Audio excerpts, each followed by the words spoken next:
Assalamualaikum warahmatullahi wabarakatuh.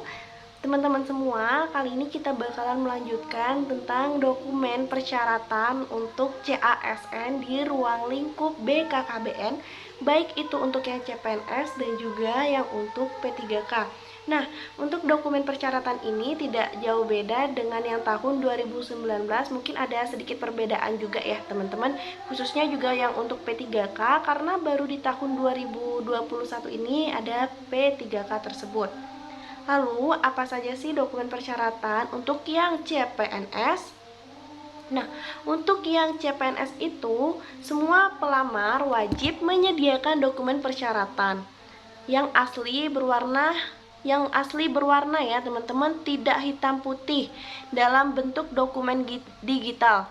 Jadi yang berwarna, yang di scan berwarna dan tidak berwarna hitam putih. Harus digarisbawahi yang berwarna, bukan yang hitam putih, karena di sini di bold nih ya. Lalu apa saja itu? Yang pertama adalah kartu tanda penduduk atau EKTP atau surat keterangan telah melakukan perekaman EKTP yang masih berlaku. Lalu yang kedua, surat lamaran ditujukan kepada Kepala BKKBN, khususnya untuk Ketua Panitia Seleksi Pengadaan CASN BKKBN tahun 2021. Diketik dengan menggunakan komputer dan ditandatangani dengan pulpen bertinta hitam tanpa materai, sebagaimana formatnya nanti ada di dalam lampirannya ya. Harus sesuai dengan format yang sudah ditentukan dari BKKBN. Lalu yang ketiga, surat keterangan sehat dari puskesmas atau rumah sakit pemerintah setempat yang diterbitkan paling lama 1 bulan sebelum pengumuman ini ditetapkan. Yang keempat, ijazah sesuai dengan kualifikasi pendidikan yang akan dilamar. Jadi harus sesuai dengan kualifikasi pendidikannya ya teman-teman. Misalnya nih, kalau yang diminta adalah lulusan psikologi, S1 psikologi, tapi ijazah kita S1 kemasyarakatan, itu tentu kesehatan masyarakat itu tentu saja tidak bisa, karena harus sesuai dengan kualifikasi pendidikan yang diminta. Kalau ijazah kita S1, ya kita mendaftar yang di ijazah yang formasi S1, bukan di formasi yang D3, itu nggak bisa teman-teman. Paham lah ya maksudnya gimana. Lalu yang ijazah sesuai kualifikasi ini. Nah, bagi lulusan dalam negeri melampirkan bukti akreditasi program studi. Bukti akreditasi program studi ya. Bagi yang akreditasinya tidak tercantum dalam ijazah dan atau transkrip nilai.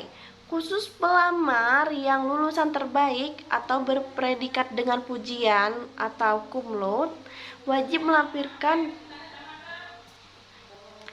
Maaf tadi kepotong ya teman-teman. Nah, ini untuk yang ijazah itu tadi, bagi formasi yang lulusan cum laude itu wajib melampirkan bukti akreditasi A untuk perguruan tinggi dan juga akreditasi A untuk program studi. Jadi antara akreditasi universitas dan juga akreditasi program studi itu harus A. Dua-duanya harus A dan tidak ada yang boleh B, baik itu universitas ataupun program studinya.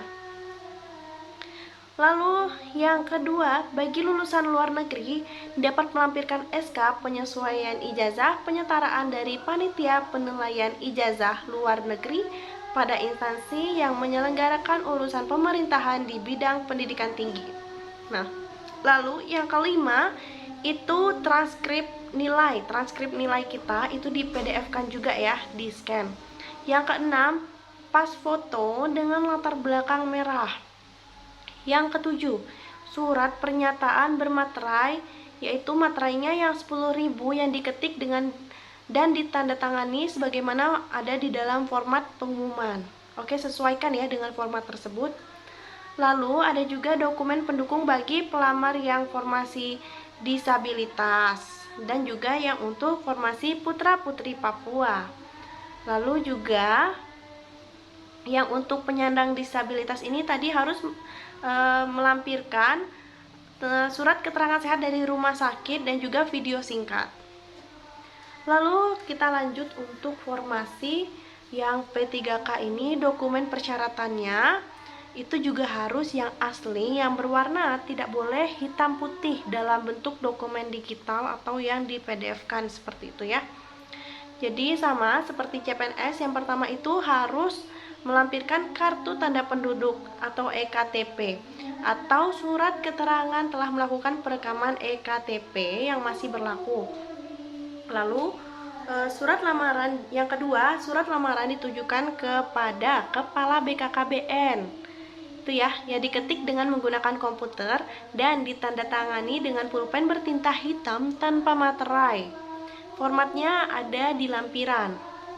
Harus sesuai dengan format ini. Kali ini Mira ngasih tahu harus sesuai dengan format karena ya memang harus seperti itu teman-teman. Jangan sampai salah ya. Formatnya harus sesuai banget. Lalu yang ketiga, surat keterangan sehat dari puskesmas ataupun rumah sakit yang berlaku 1 bulan sebelum pengumuman ini.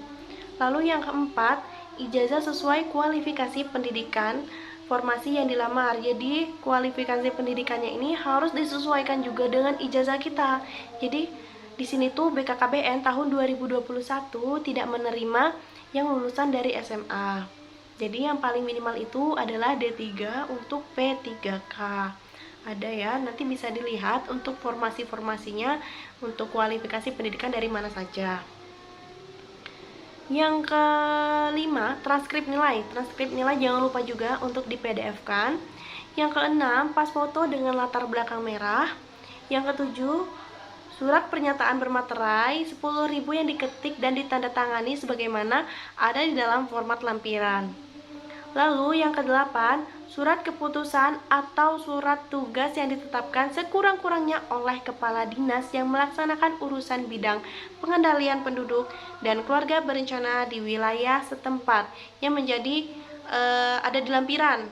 Pokoknya dibaca ya lampirannya, nanti Amira di sini bakalan ngasih tahu link untuk lampirannya. Dan juga yang kesembilan, data pendukung bagi penyandang disabilitas itu dokumen dan surat keterangan dari rumah sakit ataupun puskesmas dan juga video singkat kegiatan sehari-hari si pelamar tersebut. Oke.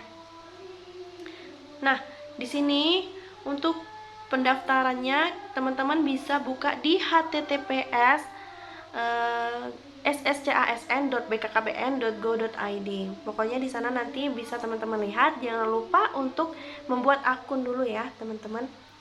Lalu yang untuk seleksinya, seleksi yang pertama itu CPNS. Tahapan seleksi calon pegawai negeri sipil atau CPNS terdiri atas 3 tahap dengan sistem gugur yang meliputi yang pertama seleksi administrasi. Nah, seleksi administrasi ini dilihat dari dokumen-dokumen tadi yang sudah dipersyaratkan buat teman-teman semua. Jadi dari dokumen-dokumen tersebut kalau bisa jangan sampai salah dan juga harus lebih teliti lagi.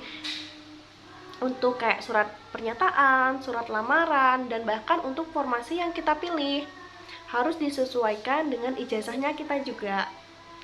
Lalu yang kedua, seleksi kompetensi dasar atau SKD menggunakan CAT dengan bobot nilai 40%. Lalu yang ketiga itu seleksi kompetensi bidang atau SKB. SKB juga menggunakan CAT ya teman-teman, dan bobotnya lebih tinggi yaitu 60%. Lalu bedanya dengan yang P3K, tahapan seleksi calon pegawai pemerintah dengan perjanjian kerja terdiri dari 2 tahap dengan sistem gugur yang meliputi yang pertama adalah seleksi administrasi dan yang kedua seleksi kompetensi menggunakan CAT yang terdiri dari seleksi kompetensi teknis, yang kedua seleksi kompetensi manajerial, yang ketiga seleksi kompetensi sosiokultural, dan yang keempat wawancara. Nah, kalau Amira kemarin kan yang CPNS itu pas yang di bagian SKB tidak menggunakan wawancara, tapi tidak tahu ya untuk yang tahun ini bagaimana. Dan sejauh ini untuk BKKBN juga belum mempersyaratkan untuk TOEFL. Karena di sini tidak tertera ya, teman-teman. Bisa dibaca. Lalu untuk yang ketentuan seleksi. Nah, ketentuan seleksi ini ada banyak banget poinnya. Jangan lupa untuk dipahami dan dibaca juga ketentuan seleksi. Pelamar Nih ya. Yang pertama, pelamar hanya dapat mendaftar pada satu instansi pemerintah dan satu formasi jabatan dan satu jenis jalur kebutuhan PNS ataupun P3K. Jadi tidak bisa double daftarnya teman-teman. Itu bakalan sudah terlacak dari NIK kita, dari nomor induk kependudukan kita. Lalu yang kedua, dalam hal pelamar diketahui melamar lebih dari satu instansi dan atau satu jenis jabatan dan atau jenis alur kebutuhan PNS atau P3K atau menggunakan dua nomor induk kependudukan yang berbeda, maka pelamar dinyatakan gugur dan atau dapat dikenakan sanksi sesuai ketentuan peraturan perundang-undangan. Nah, ada sanksinya ya kalau kita punya dua NIK yang berbeda itu. Jadi yang poin yang ketiga, pelamar hanya memilih satu lokasi ujian CAT pada saat melamar melalui SSCASN. Alhamdulillahnya untuk BKKBN ini kita bisa memilih lokasi ujian sesuai dengan tempat kita tinggal. Misalnya nih, kayak Amira waktu itu pas lagi mau ujian SKD, bertempat di Jogja milihnya, tapi Amira kemarin milih formasi untuk di Sumatera Selatan dan bisa tesnya di Jogja, seperti itu. Lalu pelamar wajib mengunggah dokumen sebagaimana dimaksud pada dokumen persyaratan sesuai dengan kriteria dokumen yang dipersyaratkan dalam SSCASN. Yang kelima, pelamar wajib memastikan dokumen yang diunggah dapat terbaca jelas dan diunggah pada tempat yang sesuai. Jadi benar-benar harus teliti ya teman-teman, jangan sampai salah pada saat mengunggah dokumen tersebut. Nah, jadi pelamar yang tidak hadir dan atau tidak mampu mengikuti tahapan seleksi dengan alasan apapun pada waktu dan tempat yang ditetapkan maka dinyatakan gugur. Selanjutnya, apabila terdapat pelamar yang telah dinyatakan lulus dan diterima kemudian mengundurkan diri atau digugurkan, maka panitia dapat menggantikan dengan pelamar yang memiliki peringkat terbaik di bawahnya. Nah, alhamdulillah banget ya kalau kayak gitu. Lalu, apabila dalam pelaksanaan tahapan seleksi atau di kemudian hari setelah adanya pengumuman kelulusan akhir diketahui terdapat keterangan pelamar yang tidak sesuai atau tidak benar, maka panitia seleksi dapat menggugurkan kelulusan yang bersangkutan. Ini, pelamar CPNS tidak diperbolehkan mengajukan pindah dengan alasan pribadi paling singkat 10 tahun sejak diangkat menjadi PNS. Dalam hal sudah dinyatakan lulus oleh pejabat pembina kepegawaian atau kepala BKKBN tetapi tetap mengajukan pindah, yang bersangkutan dianggap mengundurkan diri.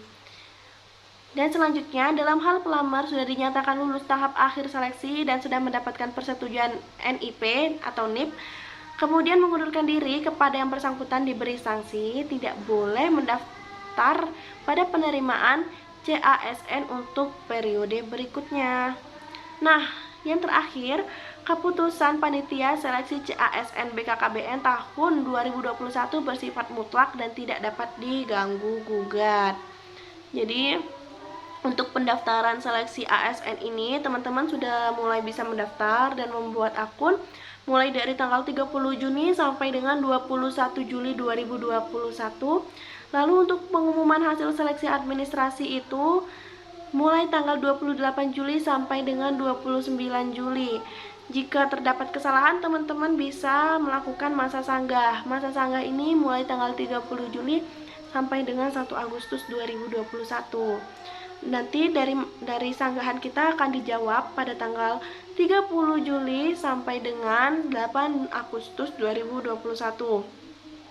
Dan intinya nanti ada pengumuman setelah sanggah atau pasca sanggah itu pada tanggal 9 Agustus 2021. Untuk pelaksanaan SKD itu dimulai pada tanggal 25 Agustus sampai dengan 4 Oktober 2021. Jadi teman-teman masih ada waktu persiapan sekitar 2 bulan kurang lagi ya untuk belajar. Untuk pelaksanaan seleksi kompetensi P3K ini setelah pelaksanaan SKD selesai di bidang masing-masing titik. Setelah pelaksanaan SKD selesai di masing-masing titik. Intinya kayak gitu ya Allah, error akhirnya teh. Lalu pengumuman hasil SKD kapan sih? Pengumumannya 17 sampai 18 Oktober 2021. Lalu nanti ada juga persiapan pelaksanaan SKB pada tanggal 19 Oktober sampai 1 November, lalu dilanjutkan dengan pelaksanaan SKB dari tanggal 8 sampai 29 November 2021. Intinya nanti semua udah ada di sini ya, udah ada di pelaksanaan ujian, bisa dibaca. Apa lagi ya? Udah deh, itu kayaknya. Intinya nanti usul penetapan NIP atau NIPPPK itu tahun depan, 19 Januari sampai dengan 18 Februari 2022. Oke teman-teman, pokoknya semangat buat kalian semua yang masih mau mendaftar dan yang baru mendaftar sebagai CASN. Jangan lupa untuk selalu berdoa dan untuk selalu ikhtiar, berdoa itu penting banget, dan juga berusaha. Nah, jangan lupa untuk belajar ya. Oke, semangat, semoga kalian berhasil. Good luck. Wassalamualaikum warahmatullahi wabarakatuh.